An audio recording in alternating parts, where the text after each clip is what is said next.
पुण्यात भाजप आणि शिंदेंच्या शिवसेनेतील संघर्ष वाढला। आज मुंबईत फडणवीस आणि शिंदेंची बैठक होण्याची शक्यता।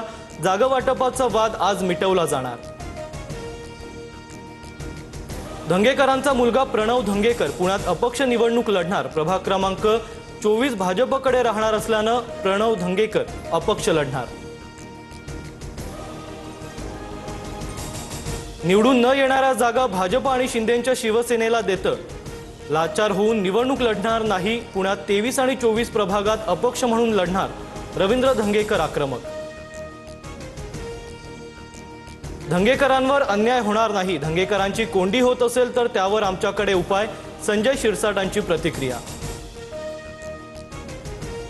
ठाण्यात भाजप आणि शिंदेंच्या शिवसेनेचा फॉर्म्युला ठरला। 131 पैकी शिंदेंच्या शिवसेनेला 87 तर भाजपला 40 जागा। उर्वरित 4 जागांसाठी लवकर तोडगा निघणार, सूत्रांची माहिती। मुंबई ठाकरे बंधूंकडून पवारांच्या राष्ट्रवादीला केवळ 16 जागांचा प्रस्ताव दिल्याची माहिती। अपेक्षित प्रतिसादाअभावी राष्ट्रवादीची कोंडी। 16 जागा तरी सोयीच्या असाव्यात, राष्ट्रवादीची भूमिका।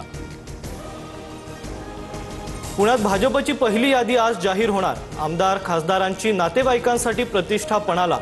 उमेदवारांची पहिली यादी रात्री उशिरा जाहीर होणार असल्याची माहिती।